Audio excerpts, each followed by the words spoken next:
So here we are, back in the studio with the crew from Loving, directed by Jeff Nichols. Jeff Nichols is back in Cannes. Thank you for being here. Hello, Jeff. Welcome to Cannes. Yes, you've got your microphones there. Ruth, welcome to you. We're delighted to see you here. Thank you. And Joel, Edgerton, once again back in Cannes. We're delighted to see you here. I was really touched by your film, by the wonderful couple that you are on screen. How beautiful, how simple your story is. Jeff Nichols, it's crazy, isn't it, that this happened just 50 years ago? Just 50 years ago, people couldn't marry, although they were truly happy and in love. Definitely, you know, and we still deal with these issues today. So it's not a topic that has, you know, become irrelevant by any means. Quite the opposite, which is why I think we were drawn to this story. It seems like something that, even though we're talking about a film that begins in 1958, it's a film that needs to be talked about today. Because the problem does exist today. Yes, it is a lovely story that you're telling us, but there's also that aspect you have to say something about today's society, Jeff. Well, certainly. You know, I mean, this is a film that touches on racial issues. It touches on marriage equality issues. I think there are a lot of topics that people can pull out of this film and directly apply to contemporary society. I think the trick is, though, when we talk about these things, people seem to get entrenched in their belief systems. And the great thing about the performance that these guys gave and that the story that Richard and Mildred provided us is so personal that kind of it takes all of that stuff away. It strips it away and just makes it about people. C'est vrai, vous avez réussi à... Yes, you managed to give such humanity to these two characters and to this true story.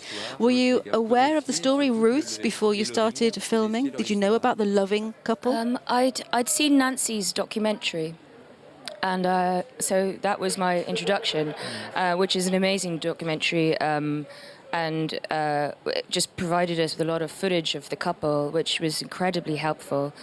I wasn't too aware of it. I mean, I think that was the surprising thing for me, is that this couple who, you know, were so instrumental in changing the legislative nature of marriage laws in America weren't well known. I mean, I know there's a Loving Day on June 12th. But I was surprised that they weren't better known, and I think that what Jeff has done is served them so well, and hopefully, like, people will become aware of these two people who didn't set out to become, you know, martyrs for social justice. They just wanted to live a simple life, and they wanted to be married, and they couldn't see why that wasn't possible, And I just think that's quite beautiful, that their tenacity is a lesson to all of us, really. Oui, c'est vrai que c'est très beau. Yes, that's really wonderful. It seems incredible today. They weren't political activists. They were just simple people who were in love and wanted to live together. Joel, how did you prepare for your role? How did you construct the couple with Ruth? Because you look so natural together, but I suppose that's because you prepared well as an actor. Yeah, we had a wonderful time together shooting the film. You know, we all of us got along so well. But for the preparation for the movie, I mean, we had the footage, as Ruth said, of Richard and Mildred. And Jeff creates such a detailed world with his screenplay that there was no sense that he was trying to drag the true story closer to a Hollywood film. That it was very much about the truth and the particular details of what we knew from the family. And among the other things, you know, Jeff has such a wonderful team that creates such a true sense of the authentic world of the movie, of those decades, of those environments of the farm. And you really kind of allows your imagination to focus on the relationship because the world is there for you. And every aspect of this film felt authentic, truthful, very honest, very well open-hearted, and therefore a very special experience. Ah oui, j'imagine, je suis d'accord avec vous. I agree, Joel, when you say that it's so authentic and no one's laying it on too thick here. Cette envie hollywoodienne d'appuyer There's not les this kind of effets, Hollywood tinsel and glitter effect. That's what's so touching about your film. Jeff, what do you have to say about that? Well, thank you. I don't know. I think there are lots of places within this story where you could have just made a very straightforward film. This could have been a courtroom drama, you know. I think their last name's Loving. Obviously, you know, the idea here is on the face of things. So for me, it was important just to not just go to the obvious places in every scene. In fact, in some cases, try and avoid them. Instead of showing, you know, this big moment over here, let's peek behind this curtain and look at this maybe smaller moment. And maybe the collection of all of those smaller moments adds up to this big idea. This was the hope. C'est vrai et que ça fonctionne très très bien. And it does work really well. Est-ce qu'il y a une difficulté aujourd'hui? Is it hard nowadays? Still, Jeff talked about the problems that do exist still today. When you were playing these characters, did you still feel that today people of different colours being together can create a bit of a shock? And that it's not natural for everyone? There's definitely, and it's not just about race, it's about religion and cultural differences and gender. And you know, it's kind of a shame actually that this film is so relevant today. So many people, I find it personally confusing that if two people that have nothing to do with me want to love each other and be together, that my opinion or a government's opinion can choose to keep somebody separate or give them different parameters legally to not be bound together. I think it's just a complete injustice. And as I said, it's a big shame that this film needs to be relevant now. Vous êtes d'accord, Ruth? Oh, well, Do you agree, Ruth? I'm hopeful. I mean, you know, I'm half Irish, and my country was one of the most Catholic countries in the world. And we had a referendum last year on gay marriage, and it was overwhelming support for gay marriage. And I thought that was, I think it's just that's such a positive step, you know. And I think so. I think that you know, I don't know. It just seems with every new generation we're becoming more and more sort of open-minded. About everything, you know. I mean, like, I'm a product of a mixed marriage, so you know, so I mean, it can't be all that bad.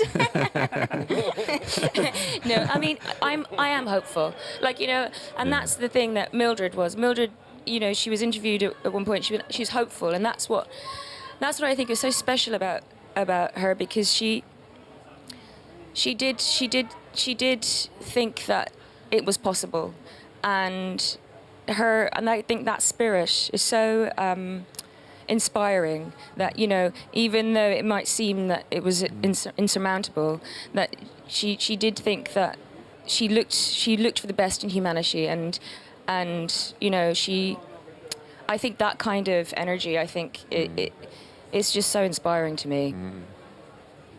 Je suis d'accord avec vous. I agree with you, Ruth. I too have hope, particularly when Jeff Nichols films you. I was wondering about the actress that you are. You're absolutely beautiful and intense on the screen. How do you prepare each of those scenes when you're about to act? What was going on in your head? How did you work with Jeff? What kind of instructions did he give you? Well, I think Jeff creates such a safe space for us. And you know, there's such love and support on the set that I felt very comfortable with going to these vulnerable places, and I think, you know, like Joe was saying, that the team that Jeff has around him and the people that he surrounds himself with, it's so supportive that I feel like there's like an unspoken bond between everybody, and I don't know, it was just felt very like sort of psychic in a way, the energy. I think we all felt so connected to this project, and I felt sort of, it was quite quiet. It was quite a quiet set. Ouais. Oui, parce que c'est un film de peu de mots. This film itself is quite. There's not too much conversation. They look at each other so intensely. There's quite little conversation and rare in an American film. I suppose, I've never had characters that talk a lot, but it's also, I think, indicative of this place that they come from. I think these people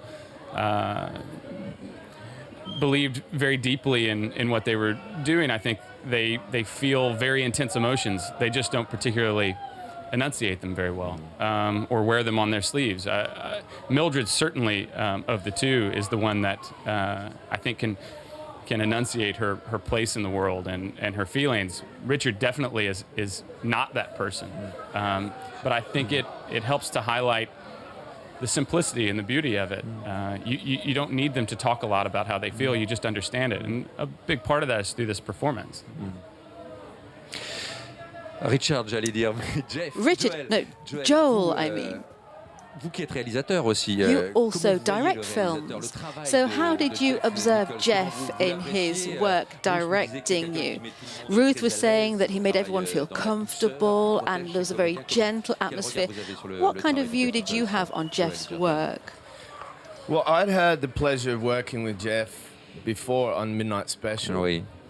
And then I went and directed a film after that. So I like to say that I've had a very great privilege of being on the set with many different directors, and I've kept my eyes and my ears open, and I have the luxury of working with directors that I admire, and to watch them work is definitely influenced my approach to becoming a director. I was very curious after I directed a movie how it would be to turn up on set, which I finished directing and I went straight to work with Jeff on Loving, and it was such a relief to have no responsibility but to wear makeup and speak about 8 words, I think, in the entire movie. But to feel in the very safe hands of someone who I then knew even more confidently was a very detailed, controlled and thoughtful director. Having had new experiences, I had a new respect for that. Bravo, Joel. Well done, Merci et bravo, Ruth. Joel. Well done, Merci Ruth. beaucoup, Jeff, Well done, Nichols. Jeff. Merci.